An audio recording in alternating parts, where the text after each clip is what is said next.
Stocks are rebounding. As I speak to you right now, we got the NASDAQ up a little bit over 1%.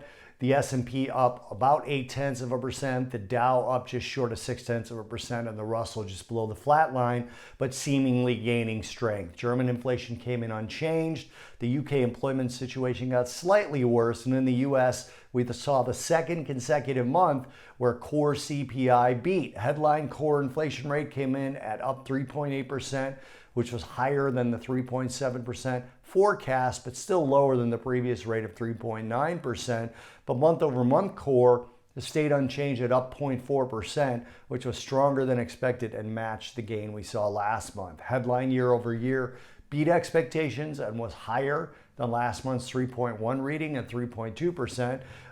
The headline month over month was unchanged. Based on that, the CME Fed Watch tool still sees the highest probability as 4 rate cuts in 2024 and 1 in early 2025.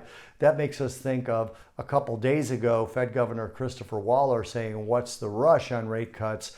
and Neil Kashkari from the Minneapolis Fed saying, "Why do anything except maybe 1 cut?" So we'll have to see how that plays out. Right now, yields are higher across the board, with the 2-year up 7 basis points, 5-year yield up 6, 10-year yield at 4.15 up 5, 30-year yield up 5, 2 cents inversion negative 43, going in the wrong direction.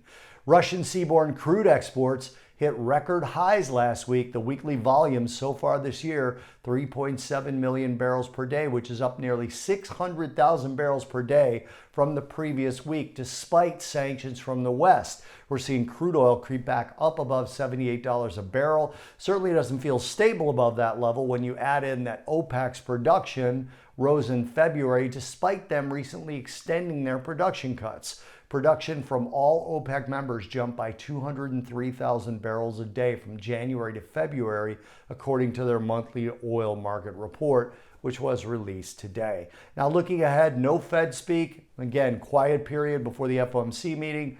Earnings after the close today, only 4 companies with market caps over $1 billion. But tomorrow, before the market open, we get $7 billion market cap companies, including consumer stocks like Dollar Tree, Williams-Sonoma, and Colgate-Palmolive. Data tomorrow, UK GDP, industrial production, and manufacturing production figures, China's new yuan loans, and EU industrial production.